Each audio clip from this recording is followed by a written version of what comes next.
بسم اللہ الرحمن الرحیم۔ السلام علیکم۔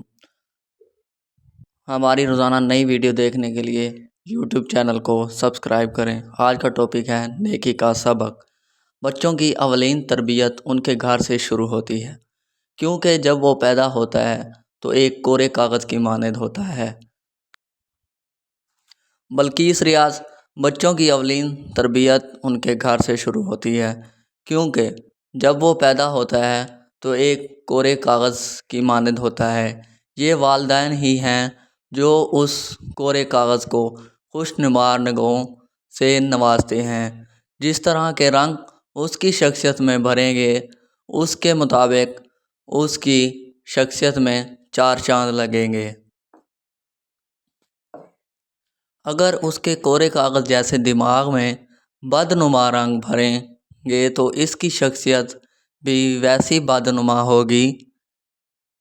لاکھ بچوں کو اچھے سکول میں ڈالیں گے مگر اس نے زیادہ تر گھر کے ماحول کا اثر لینا ہے، اچھا بھی اور برا بھی ہے۔ جو بچے مشترکہ خاندانی نظام میں پرورش پاتے ہیں ان کی تربیت اور انداز سے ہوتی ہے۔ جو الگ گھر میں ایک چھت کے نیچے والدین کے ساتھ پلتے ہیں وہ کن فیکون کا شکار نہیں ہوتے۔ جو والدین کہتے ہیں وہ ان پر عمل کرتے ہیں، اچھی بات بھی اور بری بات بھی۔ اگر والدین کہیں بھی کہیں بیٹا جھوٹ نہیں بولنا، یہ بری بات ہے، مگر بچہ یہ دیکھے کہ والدین خود جھوٹ بولتے ہیں اور ایسے جھوٹ بولنے سے منع کرتے ہیں، تو اس طرح سے بچے کن فیکون کا شکار ہو جاتا ہے اور صحیح طرح والدین کی باتوں کا اثر نہیں لیتا۔ کچھ ایسے بچے بھی ہوتے ہیں جو احساس محرومی کا شکار ہوتے ہیں، جن کے والدین طلاق لے کر دوسری شادیاں کر چکے ہوتے ہیں۔ بچہ جب والد کے گھر جاتا ہے تو وہاں پر اس کی ماں اپنی نہیں ہوتی، اور جب ماں کے گھر جاتا ہے تو وہ باپ سے نالاں ہوتا ہے، کیونکہ غیر آدمی ان کا باپ نہیں ہوتا۔ احساس محرومی کے لیے وہ بورڈنگ ہاؤس یا دادی کے گھر پلتے بڑھتے ہیں، ان کی تربیت میں گہن لگ جاتا ہے۔ احساس محرومی دن بہ دن بڑھتا جاتا ہے۔ والدین نفسیاتی ڈاکٹروں کا سہارا لیتے ہیں مگر بے سود۔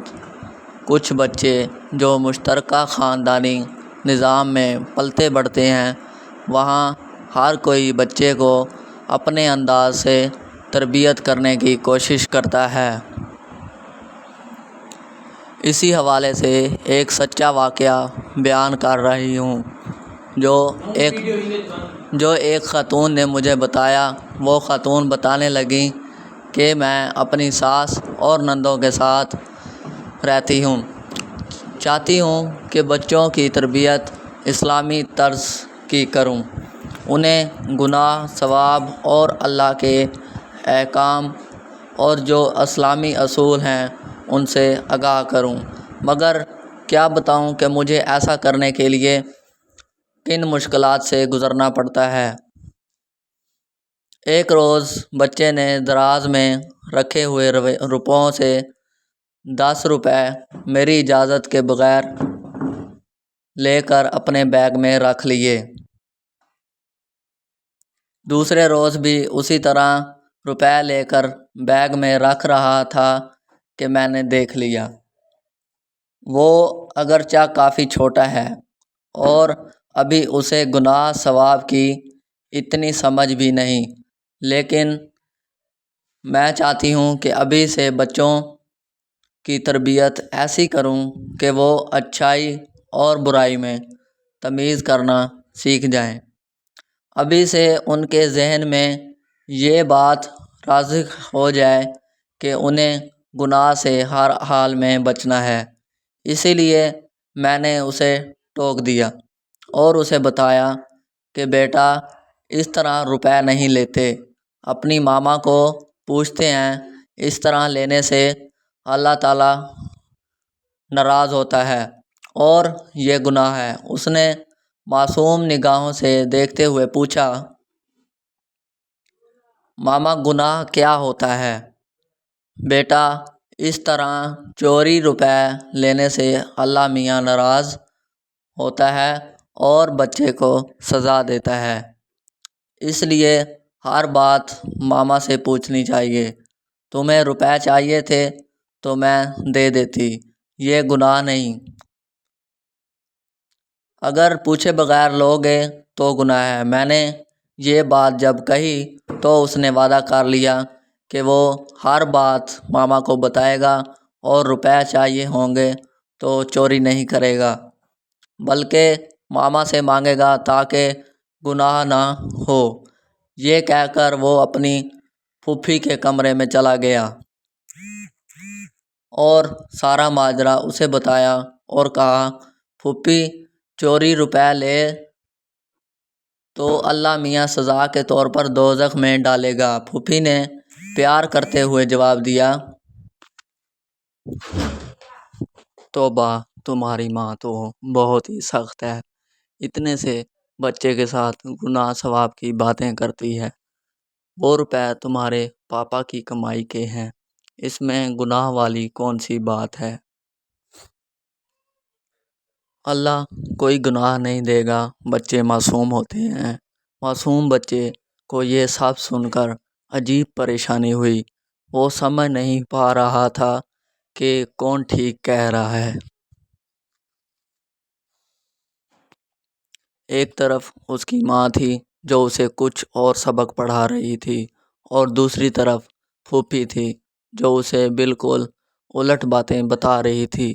پھر میرا بیٹا کمرے میں داخل ہوا اور اس نے عجیب سے لہجے میں کہا، ماما آپ بہت ڈراتی ہیں، بچے معصوم ہوتے ہیں، اللہ میاں ہمیں کوئی سزا نہیں دے گا۔ میں نے اسے پاس بٹھا کر ساری بات پوچھی۔ جب اس نے مجھے بتایا کہ پھوپھی نے اسے یہ سب کہا ہے تو اس کی یہ بات سن کر میں سر پکڑ کر بیٹھ گئی، لیکن کوشش جاری رکھی ہے۔ آپ خود ہی سوچیں، ایک گھر میں اتنے سارے لوگ جو رہتے ہیں ان کے فائدے بھی ہوتے ہیں مگر نقصان بھی۔ بچہ دوہری شخصیت کا مالک بن جاتا ہے۔ میں اب بھی اپنے بیٹے کو اچھی باتیں سمجھاتی اور بری باتوں سے روکتی ہوں، مگر اکثر ایسا ہوتا ہے کہ وہ میرے ان اصولوں کے جواب میں ایسی بات کرتا ہے کہ جسے سن کر میں حیران رہ جاتی ہوں۔ اس کی باتیں سن کر لاجواب ہو جاتی ہوں، مگر پھر یہ سوچ کر اپنا فرض نبھاتی رہتی ہوں کہ انشاءاللہ اچھائی جلد برائی پر غالب آ جائے گی اور میرا بچہ بھی یہ سمجھ لے گا کہ برائی کیا ہے اور اچھائی کیا ہے۔ وہ خاتون بالکل ٹھیک کہہ رہی تھی، اسے کافی مشکل و صورت حال درپیش تھی۔ وہ خود بچوں کو یقین سے ہی اچھے برے کی تمیز سکھانا چاہتی تھی، کیا گناہ ہے اور کیا ثواب، یہ ان کے ذہن نشین کرو دینا چاہتی تھی۔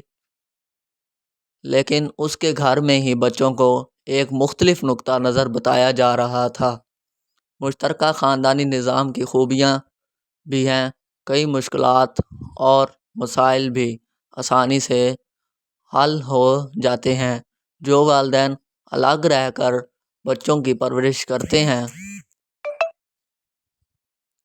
انہیں بھی مسائل کا سامنا کرنا پڑتا ہے۔ بہترین حل یہ ہے کہ ان مسائل سے دانش مندی سے نپٹا جائے اور صبر کا دامن نہ چھوڑا جائے۔ مزید اسلامک ویڈیوز دیکھنے کے لیے ہمارے یوٹیوب چینل کو سبسکرائب کریں۔